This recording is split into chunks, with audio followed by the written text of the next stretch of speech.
Setre kontonchi setre. Nyame no nim kunsuba ne krum. The Royals. Asnoma son kwanta. Jesus Love. Asante achim jadem. Force kasiye. Emu da ho pefe.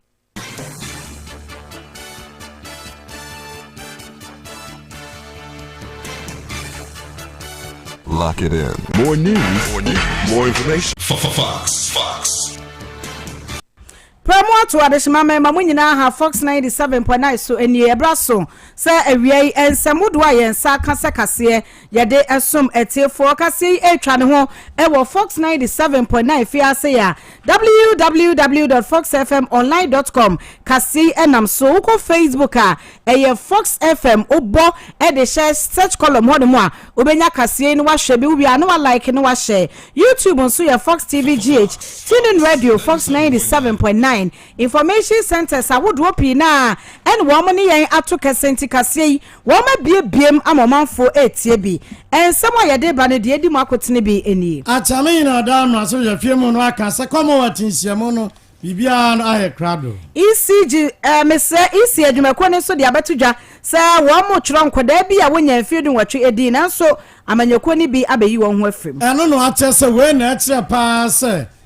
wasa Ghana card no yedidi djuma na enkwanhye bi akoso ewo tachi mine kentampon kwan no so nam so ama oye ne pina na de aba ne mpanifo aba ho nkomo jusa ken so atem sa ho behia se sika ya omagigia no wonu beja bi na wade yedi djuma na no demonstration ekoso hash occupy Jolobi house no mpanifo bi akasa se ye ya mpanifo yi wani wo ho kra no entwa yi afi amahudu aso nsemu no yekọ ni je memu a wonu mbambo aso ye no aba mane se nipa beti motorcycle so akowura kuro bi mu ama okum asrafo dumien yebekọ Iraq so awafo bi wo mawari awie reception na se no eja atodwumadie na se ama nsempi na esi ensem ni bi ka we ho ene de ebe somo se kase akenkanfo eyeme nana amasewa amoaben menem nana kwabna nsia apia esio huniba afei madaroma yenye brei na yenkyensem no mo se ni esitie abato komisa sania oguso a ya wo twetwedin a wonu ma se brem ene wonya emfie du nwotwe ena wonu ma se ntibinti wantwe wonu din no wobon kontanto ano achem se di ntwe na ekoso pa ya ni padodo no a etwe wonu din na je se no se sansa Ghana card ni padodo no a enya bi enti se won kitakrata bi edi ho danse na akwa so nya dansefo ya bebi edi o mbakyere wo sampa ufiri kuro we so wadi mfie sei wote ane bisa wonsamu a guarantor system no eno no na no a na bato komisa fresh and 12 nhia ma wa church nsemu a na kwanchefo abedi etin Dr. Bosman Asare na Ghana card yesese no ene yedi anyina so na senti bi nti a ogidi esa hoho so wo memu na obetimi anya dansi ni ehwa no kura bi o mfiri Ghana memu a na nso yesi guarantor system ti na nipa bedi no ho dansi a ya wo no ni ho ye oni natifie woni mu no ba da no akase wo boa anase wo moa eno Dr. Bosman Asare akasa afa Article 11, I think Article 11.7, that when it comes to laying of CI, the EC is supposed to test majority. But I think the EC, our job is, we don't work for ourselves. And our objective is to let's come together and let's build a system that all Ghanaians will be proud of. So we are not saying by hook or crook. But what the commission is, we want to work with Parliament, the media, the civil society, so that all of us will understand that the level we've got into as a country, we need a system that is very, very robust. So the EC, we are very convinced that with the work that the NIA has begun, very soon, maybe before the end of the year, all those who qualify to get a card would have gotten and will be able to lay the CI next year. In 2008, the presidential election was won with how many votes? Think about 40,000 something. So let's be very clear. If every polling station we get 2 people who are not qualified to be on the register, now we are doing 38,602 polling stations notified. They get on the voters register at each polling station. How many people are we looking at? You know, some parliamentary elections are won with some 5 votes. I think we've had even 3 votes. We've had that. So if we make that mistake, and what the Electoral Commission, what we are doing is that this is political party neutral. Let's ensure that all of us have a system that is credible. That's what the Electoral Commission is only saying. So Mr. Asante, I think all of us, all of you, the media, you are going to support us to ensure that we have Yero Abasman Nasari, Kwajafa Vede Chodabato Commission, no, and Omudi Umoka, Sagranta system, Nama, and Koda, and I want to register, and T, Ghana card, no Kwabe Yasas, dear. Do one so I didn't miss Essan, sir, the Paduan and Ghana card, no Munya. Now, what was Abato Commission, per se. One of them ran a banner, Rasu, for you to study a bay, no Babuaman, you could be, no so wasam Edaho. Na wo dwumadi akoyase na isi ade to dwa wo se dwumadi na se niam awodo a wohuno na wo ka ho asem no ene wode to dwa se nkoda dodo na na wanya ntiye sa amanyoku awodo no wo mde wo moba aba betwocho wondi ane nyina no so no emmoa ma ya bato krata ye pese dimu na yetumede to abama kedma menka bi ko nkan no entumi enwie peye sa nti no wo mo kasa se wo sa amanyoku no wo mo ejai sa suban no Dr. Bosman Asare ena wo ya abato commissioner be de kira na wode sanse mi to dwa na wo wie ya pe ena amenyoku akasie mienu e wo mema sei National Democratic Congress NDC any New Patriotic Party NPP amenyoku mu mpanifo aba abonten ene wo mse yede anya NDC so one dey one fa minus bia nkoda bia nkonkotchiro wo mden MPP so se da bi wo mo fa akoda bia nkonkotchiro wo ndin ti sa abato commissioner wanya niema bia ya adanse anase de e kire se nkoda bia chocho wo ndidi a ene amanyokwa we mienu no wo mo se enye wo mo a na pani a wono ene wogina mu ekasa ye ema NDC amanyokwo yera Mustafa Gbande ene wachire mu se ade no enya dia eye no krada se wo mo no eye santi no ma wo bi anfa wo di enfare sa asem no ehu.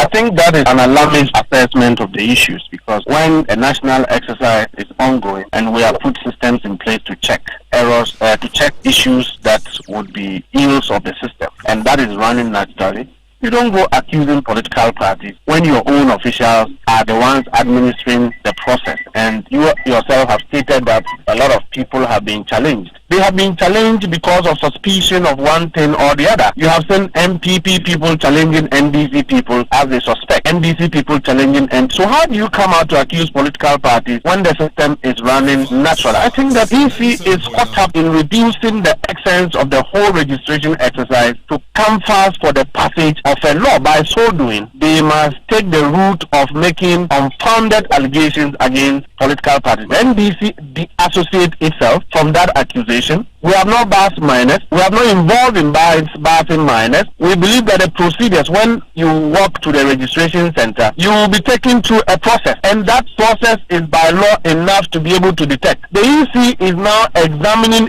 age by the mere look of pictures. That is quite preposterous. You don't use a picture to assess somebody's age. You don't go and take pictures without even telling Ghanaians where you got those pictures from and jump into conclusion accusing political parties that you are a referee of passing minors. Church of Open Yabedi Chema NDC Amenyoko Mustafa Gbande ene yete ne ka wo chemu se da bi wo mo de nya wo mo ana mo yi sikra wo de sobo boy kra sa ye wo nkrofo ene wo mo te ho a wo mo chura nti ade na wo begu ye ni mo aha wutu se ne ka ne boy afu wo wie ye no MPP Deputy General Secretary so Haruna Mohammed so se da bi ya so nya ye o ya so MPP for ye fa anko da bi amechura odi won so akirem. For us as a political party, we are law abiding. We have stated it. The Vice President has stated it. The General Secretary has stated it. The National Chairman has stated it. The National Organizer has stated this fact. We are not going to accept the issue of registration of minors. This is clearly stated in Ghana's constitution that if you don't attain the age of 18, you should not be registered. And we are going to support this particular process. I am happy that the Electoral Commission is talking about a number of people being challenged. I hope that these minors will be the chunk of that. Our brothers in the NDC know that all the problems that we have had with this registration, slow pace of network, slow pace of registration of people, is as a result of the granted system. For us, let's have a robust system. If you look at the trajectory, the contribution of MPP in the electoral system in Ghana, right from the days we knew the stolen verdict, we have changed the spectrum of politics in Ghana. We don't allow most, we frown on illegality, and that is exactly that we support. We want to see how the Electoral Commission will make this fact fair so that we can all interrogate this matter to make sure that the future leaders of this country, the youth, the little kids that have been forced to go and register just because some political party is desperate to get political governance in this country. know is that the MPP doesn't support the registration of minors.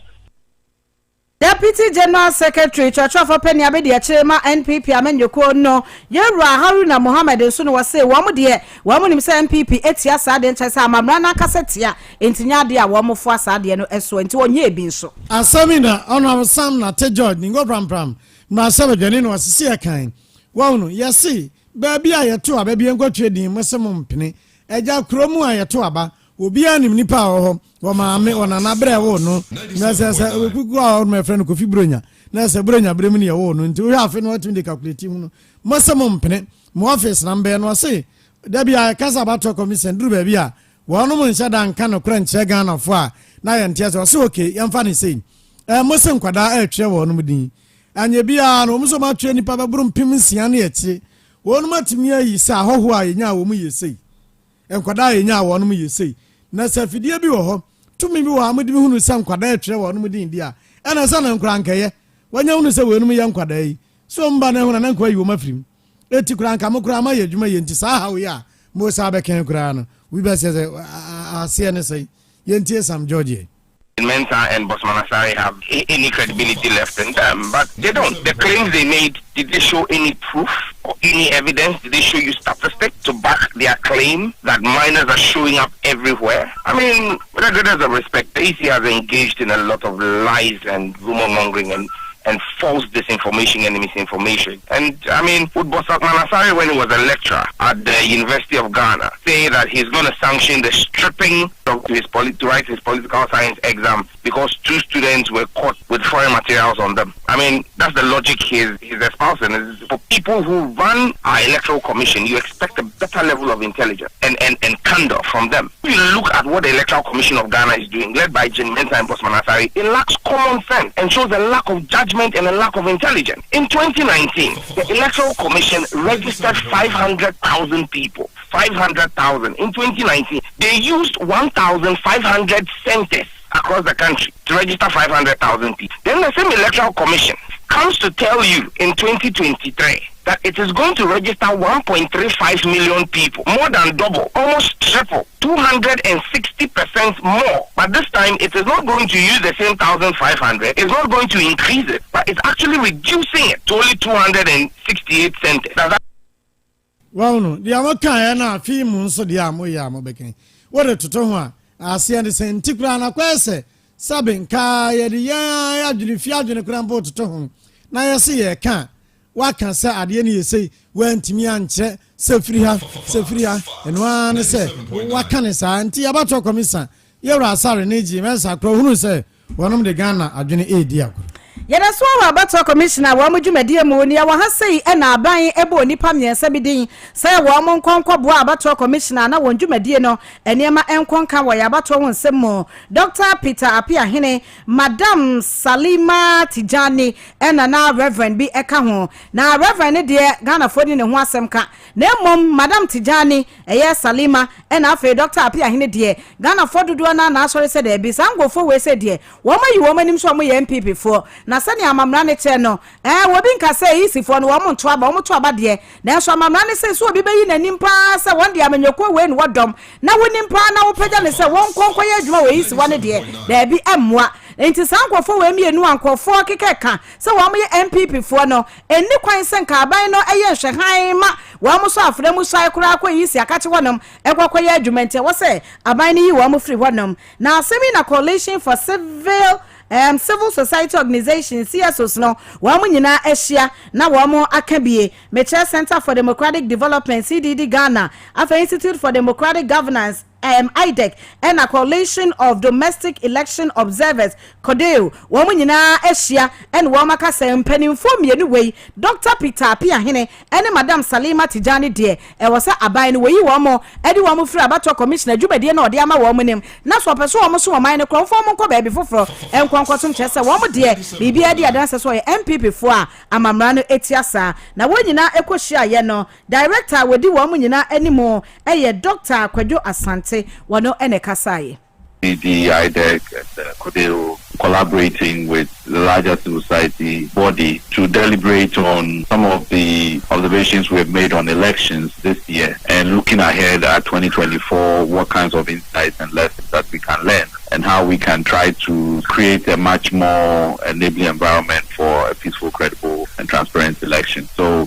there were a number of issues that we addressed, and of course this was one of the issues that came up in March of this year. We hold a press conference then to ask the appointees basically to resign, because the precedent that it was setting was going to create a real problem for the Electoral Commission, and then also create a problem for the perceptions of the Electoral Commission, which can undermine the credibility of the election. We thought that we have to repeat that call, because so far nothing has happened. The NDC also did petition the Council of State, and in August the Council of State basically said that this matter was beyond them because it had already been completed by the President. But for us, this is a very difficult matter. If we don't find a solution to it, it is going to affect the perceptions of the Electoral Commission, and that would not be good going into the election. So we still have time to try to address it. I think everybody there, all the stakeholders, including the parties, admit and accept that this is a precedent that we should not encourage. It's in the past, yes, there's always been allegations here and there, but when you begin to appoint people who are openly part, then you are opening up for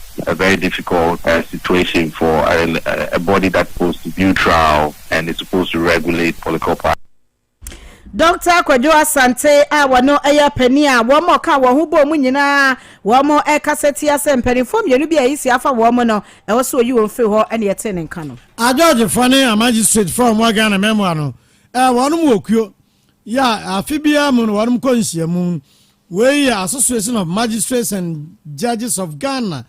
AMJG na wo no nhia mu ye nanu na wo no kro ye na adwaba no ase no and Ora Samuel Afotewotu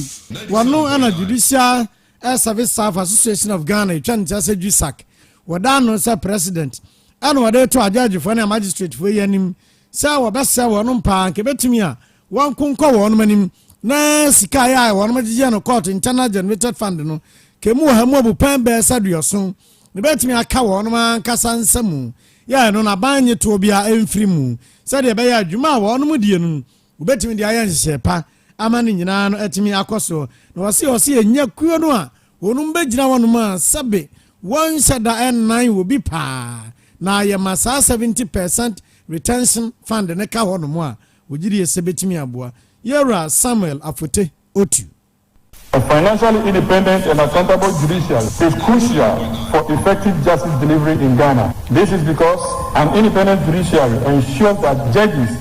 can operate without any external interference or influence, allowing them to make impartial decisions based on the law and the evidence presented. One of the key aspects of financial independence for the judiciary requires an adequate funding to be allocated to the judicial system. My Lord Chairman, JUSAC will wish to use this forum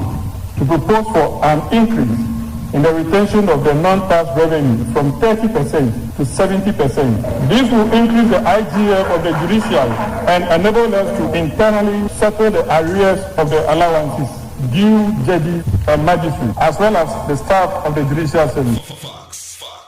President Dima Jusak, Yera Samuel Afoto Otu ni attaining kano. Wase nya temu adwano a obi anjiti no na we de akobase wo kwa awodan obi wo ba awodan obi eba ne sanu a na asam no aya ba no o ka ne sei na ba mu gina na asna ho nsuo so adware a asam no ka ne pepepe ne etia emu adansidie sa ne etia na wo de benti sika nso omje ne court no eba enti nka ha mabu pandu oson no mpanifo ote ase ne ya de ama wo no ma de di dwuma a wogiri yesanka atemu adwano omujuma omoye no wo ho behin hai wo na wotwetwe mu no na ekuo bi esore ye a wo mo ekire mu se eniam ekoso wo mema se no hadwen enti wo mo ko Jubilee House na ne wo mo ankasa wo mo akohia mampani animu ne animu na ne wo mo ne beka no wo mo ne naka ene na social media nam hodnom #occupy Jubilee House and protest no enam yensa na wo mo ede ye ya we mabunu ane wodi akira na achese nyasem ketoa na wo mo ye ni nyina wie ye nam yensa na chi no aban aya no mum e wo ho wo meka nka ho hwe national security nka hwe sa na so ye hwe fisam so interior ministry no wa mo so meka hwe e wo ho eno na commission for human rights and administrative justice eku e wo no mo so wo hwe oman baba pia CNT ne fa hodie so na pepe ye be koso no wa mo aba abonten abekasa se se sa hash mokopai jolobi wa mo protest ye o mo ye anya hwe kura no e wo senka aso ye hwe ye bambo ho nsem ene afisam so ma abonten no meka bibi no mo nyina ya no mum no maka mo ma no atumo na wayi wani kura te se de won hu se bibi sa akoso ne de ha adwen commissioner Edema Shrad eye Orua Joseph Weta wana ache mo se de akoso no e wo senka mpanifo we aba bekasa wa cheche mu yentie no. The rule of law should be the basis for determining how the police and the citizens will live. There is a need for rapport between they and the citizens who are demonstrating. It is the right of the people. So if they are on the street, don't approach them from the attitude of the colonial mentality. If you don't do what you want, we will beat you. No. That is completely out of the way. That's what happened. The Minister of Interior, the Minister of Defense, we have not heard of them. Minister for National Security, we have not heard. In respect of what has gone on, it's a bit unfortunate. In fact, IGP has spoken. We have heard him speak with the leadership of the protesters. We appreciate that. But sometimes, when the matter is of national interest, it will be good for the leaders, ministers of state. Yewra Joseph Weta ena wo kan samo se adibi ba na efo mai muni nyina ye mbambo ene ye yie ho a anya hwe no wo se sa so ye mienu ya so ye fisam so ene baba ho nsem so mba bonten no be yi nsem bi ano aman awodo a akoskoko enresi broni edi wonom so ansana wo baje wonom ho anya fa hodi aye adehyeman no wonom okuo ye Commonwealth ye Commonwealth of Nations na aman nyina no wonom mra sabjafo nso okuo Commonwealth Parliamentary Conference baso Ghana member de toso edusiansia ya nyame ya adoma penifo abane mane se chimini na baso akosi fiada ekosi ne na wotwi na no mu no na honorable Aban Kingsford Sumana Babin ya ono ye chiamehene Ghana mrasobjafie mu akasa afa conference yi ho na moma yintie. We used to look at America as a beacon of democracy, but a forerunner. These days I'm not too sure whether we know the direction they are moving. It's not only America. You can even see our sub-region what is happening. It's not only in our sub-region. Go around the whole world. You see the upsurge of what? Terrorists. You see the Korean Peninsula. You see what is happening between Russia and Ukraine. So we are like getting the axis, the usual triangular axis of a war. A world war, and we need to rededicate and commit ourselves to the values and principles of democracy, to be able to bring peace to the world. Without peace, there can be no development. And so these are some of the signs that we're looking at. And the mad rush or development in the technological and scientific world. And recently, I'm sure you all see some kind of human beings that are created by technology. Now they play all games and they beat the real human beings. I don't know how much they will do. This year, we are celebrating the combined anniversary of our constitution, our parliament, and the Fourth Republic, marking a very remarkable milestone in our journey as a beacon of democracy. As a nation, we consider it a privilege to host this prestigious conference, and I'm personally honored to serve as the president of the Commonwealth Parliamentary Association. We, as we've been told, are also honored with the position of the vice chairman of the executive committee of the Commonwealth Parliamentary Association, in the person of the majority leader, the leader of the House, and also the Minister of Parliamentary Affairs. The honorable minority leader is the chair. Where you Aban Kingsford Sumana Babin, at Chamino Dagan and Rasoya Fiemu, and a Commonwealth, a mine, when we see a motos radio science. Baso Ghana in Crow and Kremu, and one some and our to Accra International Conference Center. And one of them be frosty which Sunday, we are in there, and I would send a baby. WHO ewo eku ahodoɔ bi a wɔn nyina eboa ema apomede ho nsɛm ɛkɔnkan ewo wiase afa na nyina na eku ne mu baako ɛyɛ non communicable disease wɔn alliance ku eno no a Ghana wɔka ho ebie na wɔn yi da bi esi hɔ no mu a wɔn de bɔ dawuro wɔ ndwumadi ahodoɔ a wɔdie ne kwan yɛ ɛbɛfa soɔ ne apomede ho nsɛm ɛbɛkɔnkan eno ɛna eku ne penimpa baako Labrem Musa wɔn akasa ɛde asra aban ne sɛ yɛ wɔn nu ahodoɔ pii na wɔ hɔ no mu a wɔsɛnka aban no makwan na nka wɔn de free wiase ama ahodoɔ no so ɛde ba wɔman Ghana mu a enka aban no etimi so asene no watimi yi ne ntem na etumi ebo omanfo nanso wobɛhwɛ nnuro ne baba no na ɛho niema ɛwɔ so wɔyeyɛ ansa na eduro no watimi agye mu omanfo anya anom no na akwa bibia hɔ no ntu bɛhwɛ no na eduro na ba bedu dia nso na nipa anya anom nti na enipa firi mu ana efiri mu wɔsi afibia mu no wɔn kuntabudie akyerɛ sɛ enipa million aduanan baako 41 million ɛne wɔn nam saa non communicable disease so na wɔn kyerɛ wɔn kwanti wɔn sra aban ne sɛ wɔnyɛ bibi ɛmfa ɛma wɔn Labrem Musa anodisem enie yɛpɛ abansu ɛmfa n'ani so ɛnkyerɛ saa yarwe but more importantly they can say aban our responsibility to protect me and you from nyama atwa yɛhyia ɛma yɛ problems no ɛne sɛ aban ɛmfa policies ɛmfa laws ɛmfa bra ɛbɛ protecting many so that we are not exposed to these products. We are not so much exposed to these products. Been said, at least, banning advertisement of these products, especially to our young ones. The idea towards saying both the root and found non-communicable diseases. The non-communicable diseases are ensign, we say diabetes, cancer, hypertension, sickle cell diseases, ensign also say pani say treaty very, very expensive to treat, so that's a man was a young body and fast side away, but Tima Edda Sa, year with a moment for care because it's on a canon. Sabani say Uber treaties are very, very expensive, your body will say a man for insurance. Yara Labrem Musa and the attending car if I went to Medina Hono. Now, young common ponting, ya walk a bria prayer. Besimu asante mantem ha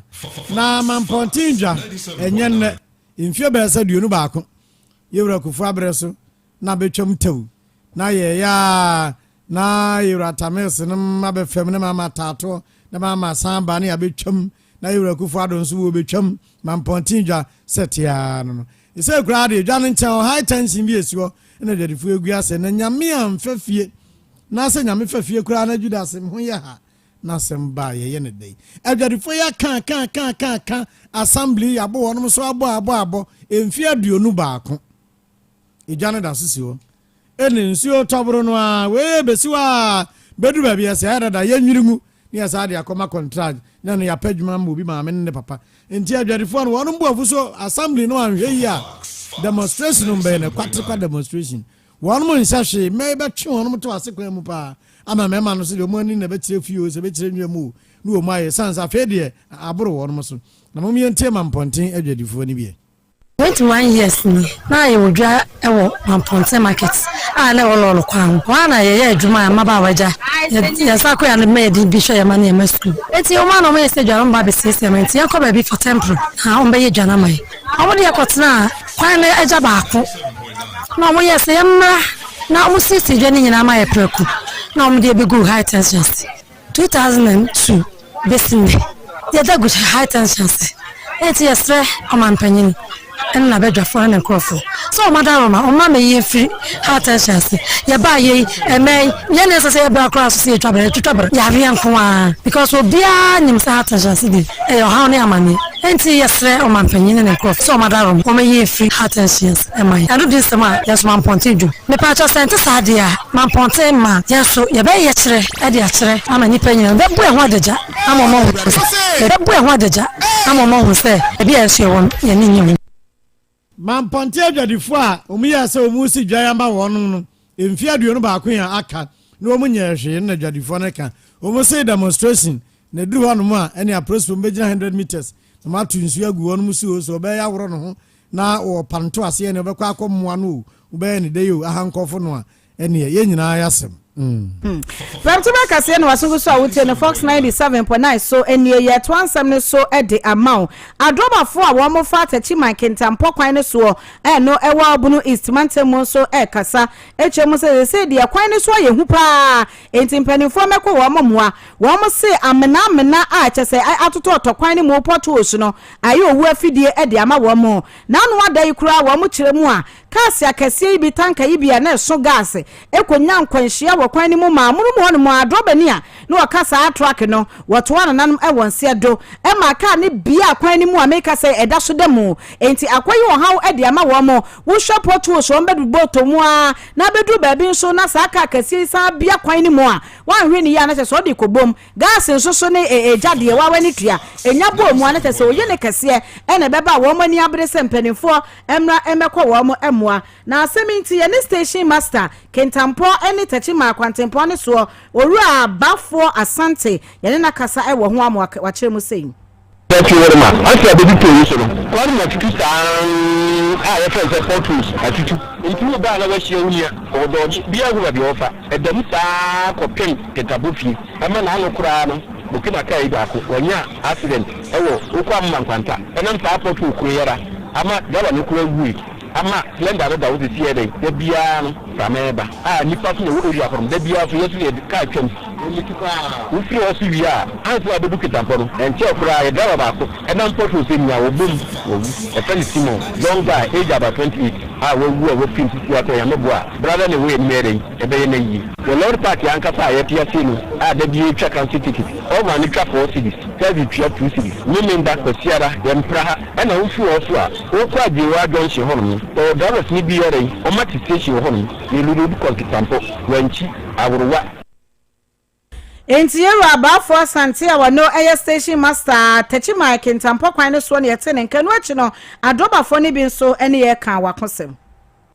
Totos no wasama na nsa ye hu se na o mu tuatua bi tie nim se bia na nto mo ye o maduma ba o mu tuo ye duru tuo bodom no o magai di example info na da se sa semre na ye o se ye wod mi so se awe fo na ya se so mo meto aso ufiri maso e sane ni ba nyamoa ona ba bia water force no wono wono die akitukura ubu a unya ba dukura anya den emfa ina kwa kosi trapo so akọ ba mama kwanta ayi no so no kwa isuo nu wa hosu nyina tutu ama nansen ena mini afanyi kese cylinder na de nya accident no obi ewu on the cylinder no kwa da so da ho free Father George mi akasa kwa no foto ko ya akana bo ho ya ko fada roma na gas ka ya e ba ho a leakage guso a ekoso a no na e kasa e dia mo guso a mo pese mo ye ho juma amama kwanta ko kitwa bo ho nipa ho a leakage no guso a gas ka no ba ho a e leak ya ano so betime de akwasha fofra yenti assemble o da banya wa do ba to bu e bia da banya woni kwano so no na wa ho no for kina cast no so so de script ko ba so betime de assemble fofra aba didi Abdurrashid he brother our station ara extremo ba kan cheka ajewa Johnson ho no no ajewa no takosa nini aba no ba bia wa bie no o da parking place no o mu da ya road parking a mu load car se why station kase o mu load kwa abra mu nka council check a mu ya aduma no kura esinye a o mu ya aduma sinye bitimi ko de o ho na ya ba park car fia no petrol nyimre o ba kwa ba ko pe aso na wa council check yaso ya wa yire ne wei adrobafo ni bia wo mo fata chima ne kentampo kwan ne so ne nwachi no na ye ko bunu East Regional Director Enema National Road Safety Authority Yewra Perry champon Emmanuel ye ne bon komo bisa ne de wo ye afa hawe hu Andalo officers want you want to animal na information here so na andalo na obaba fa tanka no efuo abata no pay I can confirm to you say only na say mo an so mo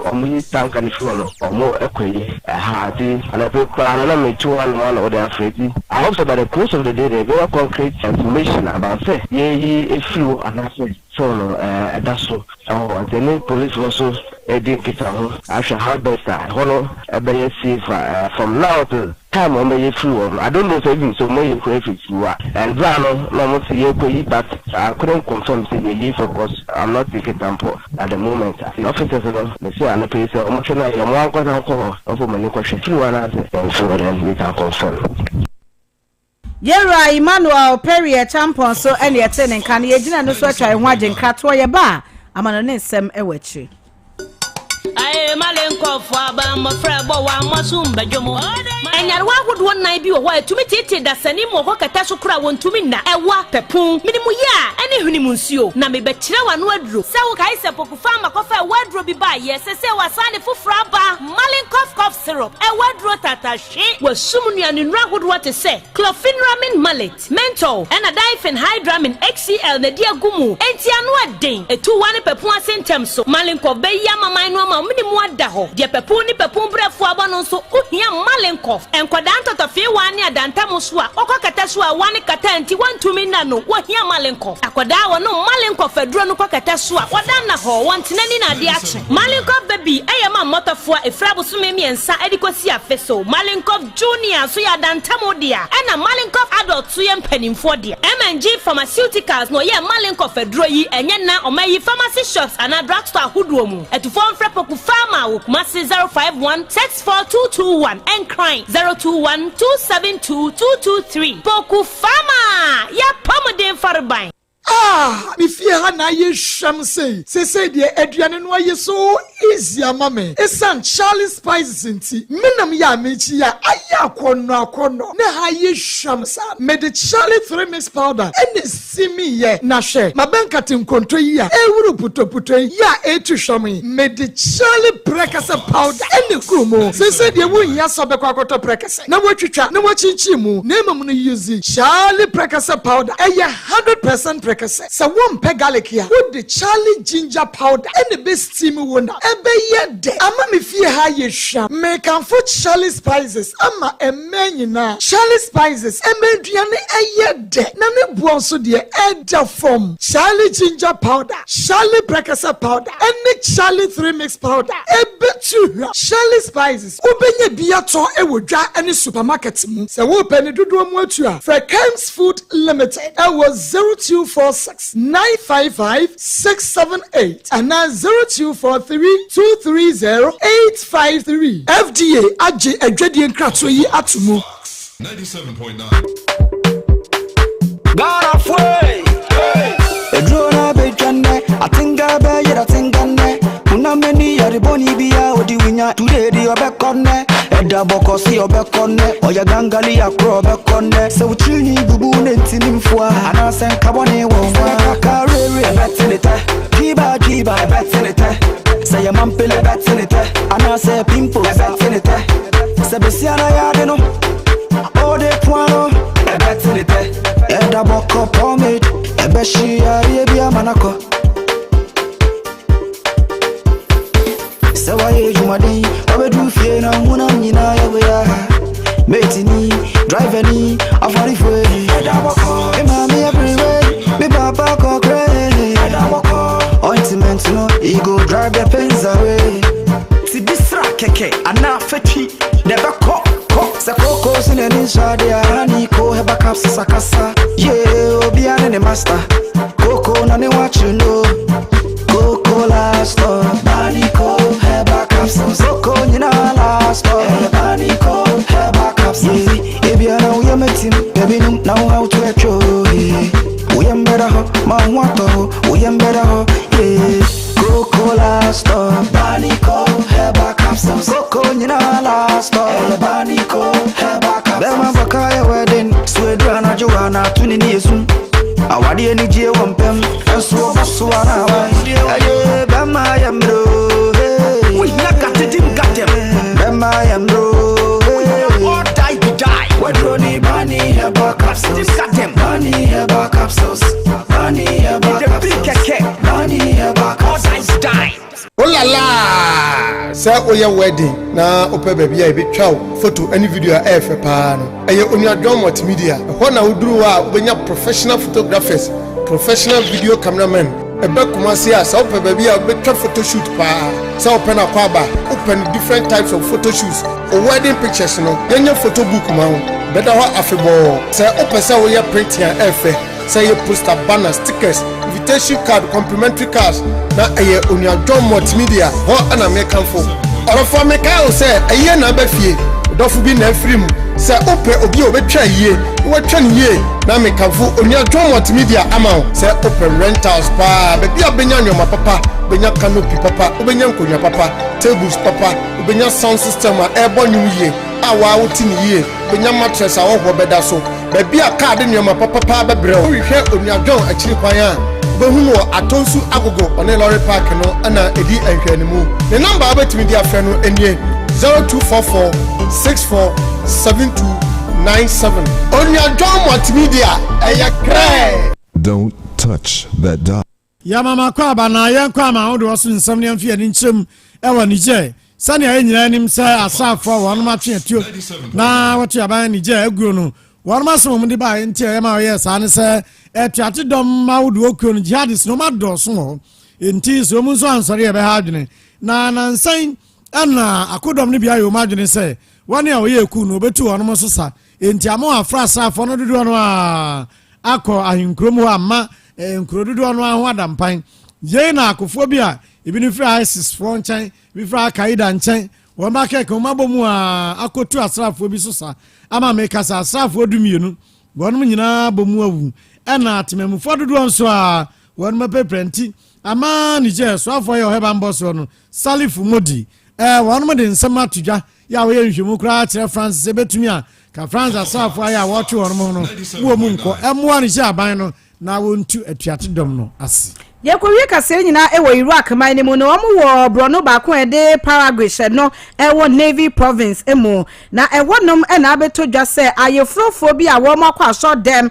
eye wo mo Roman Catholic asori kase ewo hodom wo makwa ye wo masori awie na se de ha ye beka ne se refreshment no wo ye bie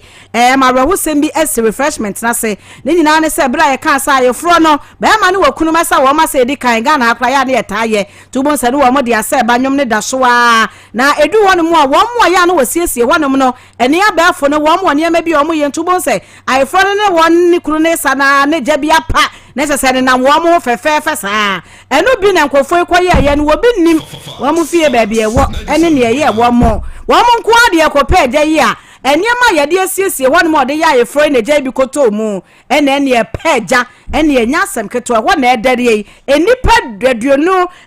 enkono ene ye kire won ahwere won nkwa ama wo ha eni echen so prepare mu odu a wo mo ewa ya sabia se de akoya rehosem ewo Iraq man no emu Zambi ko wari aweju eni a eno ayasem yenko pok farmer so ye na panini nkwada nyina yenko no na be ayon syrup no bi na yemoja ne afurisa yi na nkwada no mu ntimi ne die no o ma na hakim vitamin syrup no no mu a no abon we die matonkom mensak ma afichi kromo je dro no kana nsam wabu nsa na ni dane wo so ano mensak ni bi no ma be sane boko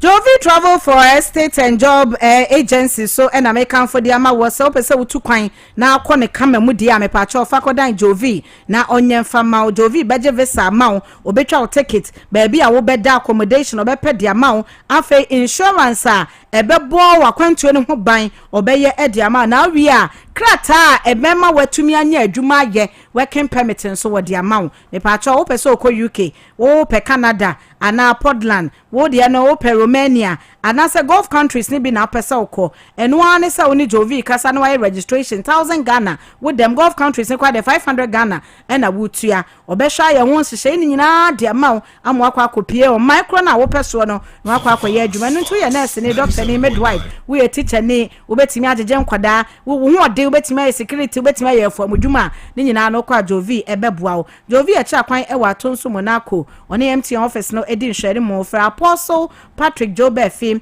was 0200 242 506 and our WhatsApp line here 0243 149 099 or sign so esisi dan or ton sase enti wo dan no wadu baby a afa wo twen afakodan no behwe wie ne kama e dia mawo no no wa yen hyehye ya asase na apesa wo ton ana wo pe bia ton so a Jovi obetimi aboa sa kwan no eso Charlie Spices de ye ko weekend me pa cha wadidi abonte ache weekend di hyase apopo wate nya abotere na nkoda ne ho sampa mama ni maduane ye woni formula kora to Charlie Spices enam na apese ode ye aduane no say ye goat ana meat ana say ye fish no wo nya chale 3 mix ni bia ya kekado je ne garlic wo ho nam ne ho de gu akwansa ni mu a na acha say wo de ade na agu ho kama ebema formula bema na ye de e bia wo dry adwene ni amane ne salmon bi wanya beef kakra wo no peprekesa chale prekesa e wo nom wo de no pesa wo ti akekado ne nka wo mu a chale ginger wo no ma ni nyina na ye natural spices a Kems Foods e dia banti ya kodwa so na ekotobi frɛ wa mo 0246 955 678 and 0243 230 yada ma se yade kase ni nyina sia se samofo eye owura Ben Anson ekoba jese ne kwabna yima na wo mo ebo ye nchidom ya kenkan kase midin ede nana amasewa amoaben menem nana kwabna nsia apia esio huni ba dem nyina mo asema mani ti ade sama sado rekase yimre no nsia sombati enkan ya no num pa ho sima ede ananum a na yifrase na ye ko ba Frank Atanse the African Express jimedie no